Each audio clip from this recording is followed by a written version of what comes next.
Hello friends, this is Sumitra here and welcome to Ted Manthan. Discuss करेंगे आज पियाजेज theory जो है आपकी कॉग्निटिव डेवलपमेंट की, उससे रिलेटेड कुछ क्वेश्चंस को। लास्ट वीडियो में हमने एक पियाजे की थ्योरी को कंप्लीट किया था, जिसमें कि हमने स्टेजेस देखी थी और जो भी आपकी उसकी जो कॉग्निटिव प्रोसेस है, स्कीमा है, एसिमिलेशन है, एकोमोडेशन है। तो अगर आपने वो वीडियो नहीं देखी है तो ज़रूर आप उसे जा करके प्लेलिस्ट में चेक करें, तो आप इन सभी क्वेश्चंस को आराम से लगा पाएंगे। पेपर में भी आपको बहुत हेल्प मिलेगी। ठीक है, स्टार्ट करते हैं आज के प्रैक्टिस सेशन को। तो फर्स्ट क्वेश्चन है आपका कि which of the following behaviours characteristics the concrete operational stage as proposed by Jean पियाजे, यानी कि जीन पियाजे ने इनमें से कौन सा कॉन्क्रीट ऑपरेशनल स्टेज की एक क्या कही है, उन्होंने एक विशेषता बताई है। ठीक है, फर्स्ट आपको ऑप्शन है हाइपोथेटिको डिडक्टिव रीजनिंग। ठीक है, तो हाइपोथेटिको डिडक्टिव रीजनिंग यानी कि परिकल्पना जो आपकी आती है, तो कहाँ आती है आपकी वो आपकी फॉर्मल ऑपरेशनल में आती है। ठीक है, कंजर्वेशन। ठीक है, कंजर्वेशन आपका बिल्कुल कॉन्क्रीट ऑपरेशनल स्टेज में आता है। बच्चे में क्या होती है, संरक्षण का जो आपका भाव होता है वो आ जाता है। डेफर्ड इमिटेशन आपका कहाँ पर आता है, ये आपका सेंसरी मोटर स्टेज में आता है। ऑब्जेक्ट परमानेंस भी सेंसरी मोटर स्टेज में आता है।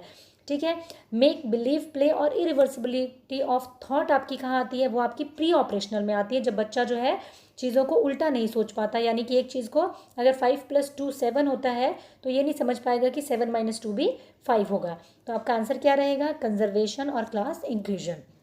हमने ये पढ़ा भी था। देखिए, कॉन्क्रीट ऑपरेशनल स्टेज में क्या आ जाता है आपका, कॉज एंड इफेक्ट आ जाता है। कॉन्क्रीट चीज़ों के बारे में लॉजिक आ जाता है, रिवर्सिबिलिटी आ जाती है, डिसेंट्रेशन यानी विकेंद्रीकरण, कंजर्वेशन यानी संरक्षण आ जाता है, बच्चे के अंदर वर्गीकरण कर सकता है, सीरिएशन कर सकता है, क्रम में लगा सकता है यानी चीज़ों को। ठीक है, तो ये आपका क्या है, कॉन्क्रीट ऑपरेशनल स्टेज में आ जाता है। नेक्स्ट देखेंगे क्या है आपका, which of the following is Piagetian construct in the context of cognitive development of children. तो आपका पियाजे की जो थ्योरी है उसमें क्या कहा गया है कि बच्चों के संज्ञानात्मक विकास के संदर्भ में निम्नलिखित में से कौन सी पियाजे की संरचना है। जो उन्होंने कॉग्निटिव डेवलपमेंट की थ्योरी दी है उनमें ऐसा कौन सा इनमें से जो चीज़ है जो रिलेटेड है। तो आपका फर्स्ट है आपका स्कीमा, दूसरा है आपका ऑब्जर्वेशनल लर्निंग यानी कि अवलोकन अधिगम, कंडीशनिंग यानी कि अनुबंधन, और एनफोर्समेंट यानी कि प्रबलन। तो पियाजे की थ्योरी में जैसा कि आप जानते हैं उन्होंने स्कीमा के बारे में बात की है कि जो बच्चा जो बाहर की नॉलेज को अपने माइंड में जिस तरीके से क्या करता है, कंस्ट्रक्ट करता है, चीज़ों को अपने माइंड में जो स्टोर करता है। ठीक है, तो वो क्या होती है, पॉकेट्स ऑफ इंफॉर्मेशन जो हमारे माइंड में होती है वो क्या होती है, स्कीमा होती है। ऑब्जर्वेशनल लर्निंग की बात हमारे कौन करते हैं, बेंडूरा करते हैं। कंडीशनिंग आपको पता ही है, स्किनर की थ्योरी से रिलेटेड है। ठीक है, और एनफोर्समेंट का भी आपका शायद हल से रिलेटेड है इनकी थ्योरी। ठीक है, तो पियाजे की थ्योरी से क्या रिलेटेड है आपका, स्कीमा के बारे में बात करते हैं वो। ठीक है, नेक्स्ट देखते हैं क्या है आपका, children actively construct their understanding of the world is a statement attribute to. जैसा कि हमने देखा कि बच्चे जो है सक्रिय रूप से संसार को संसार के अपने समाज का निर्माण करते हैं, यानी कि एक्टिव बिल्डर्स किसने कहा है बच्चों को, जो खुद से अपने ज्ञान का निर्माण करते हैं, तो वो किसने कहा है, कोलबर्ग है, स्किनर है, पियाजे है या पैवलव है आपका। तो कौन है आपके, पियाजे हैं, जिन्होंने क्या कहा है कि बच्चे जो होते हैं लिटिल साइंटिस्ट होते हैं, अपने ज्ञान की रचना खुद करते हैं, खुद अपने अनुभवों से सीखते हैं चीज़ों को। ठीक है, कोलबर्ग तो आप जानते ही हैं, कॉलबर्ग की आपकी क्या है, मॉरल डेवलपमेंट की थ्योरी है। ठीक है, जो उन्होंने बच्चों पे की थी कि भाई कौन कौन सी स्टेजेस में कितनी मॉरलिटी आती है बच्चे के अंदर में। ठीक है, स्किनर की भी थ्योरी जो है आप जानते हैं कंडीशनिंग की है। पैवलव की जो कुत्ते वाली थ्योरी है आपको पता ही है, तो आपका यहाँ आंसर क्या होगा, पियाजे होगा। ठीक है, नेक्स्ट क्वेश्चन है आपका, अकॉर्डिंग टू पियाजे children's thinking differ in dash from adult then dash. क्या बोलते हैं, पियाजे के अनुसार बच्चों की सोच में अंतर होता है डैश वयस्कों की तुलना में डैश में। यानी कि जब पियाजे ने क्या कहा था कि बच्चे जो हैं वो अपने ज्ञान का निर्माण खुद करते हैं। ठीक है, चीज़ों को खुद सीखते हैं, यानी कि वो भी उतना ही सोचते हैं जितना कि आप वयस्क सोचते हैं। बस क्या होता है, उनका सोच का अमाउंट सेम होता है, काइंड अलग अलग होता है। मतलब आप अगर किसी ऑफिस की बात को लेकर के 1000 थॉट आपके माइंड में है, या अपने जॉब से रिलेटेड आपके 1000 थॉट माइंड में, तो बच्चे के माइंड में क्या होगा कि भाई उसको खिलौनों से लेकर के 1000 थॉट उसके माइंड में होंगे, कैसे खेलना है, कैसे टूट गया, कैसे नहीं टूट गया। तो मतलब कि अमाउंट सेम होगा, सोचता सेम है अमाउंट वाइज, लेकिन प्रकार अलग अलग होगा। आपको किसी और मामले में आपकी थिंकिंग हो सकती है और बच्चे की थॉट्स जो होते हैं वो किसी और प्रकार के हो सकते हैं। तो क्या होगा, अमाउंट सेम होगा, काइंड अलग अलग होगा। तो इन्होंने क्या कहा है कि डिफर इन किस में होगा, differ in kind from adult than in amount, यानी कि अमाउंट में अलग होगा, काइंड में सेम होगा। ठीक है, तो सी आंसर रहेगा आपका इसका। नेक्स्ट क्या है आपका, fitting new information into existing schema is known as, जो न्यू इन्फॉर्मेशन को एग्जिस्टिंग स्कीमा में फिट कर लेना, यानी कि मौजूदा जो आपके पास में स्कीमा है उसमें नई जानकारी को एज इट इज़ फिट कर लेना क्या होता है, एकोमोडेशन, एसिमिलेशन, इक्विलिब्रेशन या फिर ऑर्गेनाइजेशन।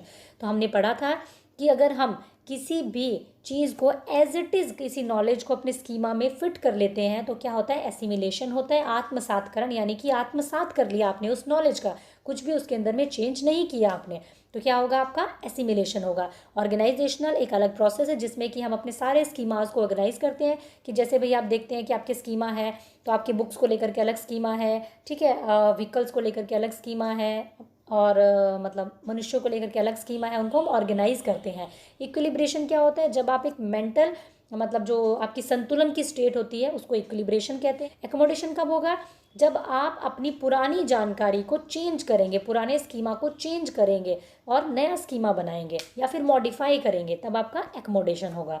ठीक है, नेक्स्ट देखते हैं, building schemes through direct interaction with environment is known as, यानी कि वातावरण के साथ प्रत्यक्ष अंतःक्रिया के द्वारा स्कीम निर्माण को क्या कहेंगे, क्या कहते हैं हम, ऑर्गेनाइजेशन, इक्विलिब्रेशन, अडेप्टेशन या फिर ईगोसेंट्रिज्म। ईगोसेंट्रिज्म तो इसमें कोई मतलब नहीं है, ठीक है। ऑर्गेनाइजेशन एक अलग प्रोसेस है, इक्विलिब्रेशन अभी अभी हमने समझा क्या है, और ये प्रोसेस क्या होता है जिससे कि हम अंतःक्रिया, वातावरण के साथ अंतःक्रिया के कोई चीज़ अंतःक्रिया करके हम जो स्कीम्स बनाते हैं उसको क्या कहते हैं, हम अनुकूलन कहते हैं, अडेप्टेशन कहते हैं, ठीक है।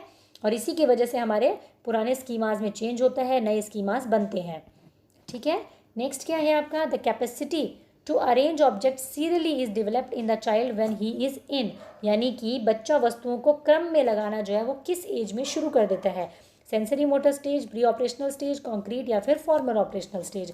तो सेंसरी मोटर में तो बिल्कुल नहीं, क्योंकि बच्चा सिर्फ अपने सेंसेस के थ्रू सीखता है, चीज़ों की पहचान कर रहा होता है, उसको आप देखोगे सेंसरी मोटर में भी नहीं, प्री ऑपरेशनल में भी नहीं। जब आप देखोगे बच्चा छोटा है तो आप देखोगे अपने खिलौनों को अगर कभी ऐसे सीरिएशन में लगाता है तो उसको बिल्कुल नहीं पता कि उसको बड़े वाला नीचे रखना है, फिर उससे छोटा, फिर उससे छोटा, वो क्या करेगा, छोटे वाला रखेगा, उसके ऊपर बड़े वाला रख देगा, फिर उसके ऊपर छोटा रख देगा, तो सीरिएशन उसके अंदर नहीं होता है।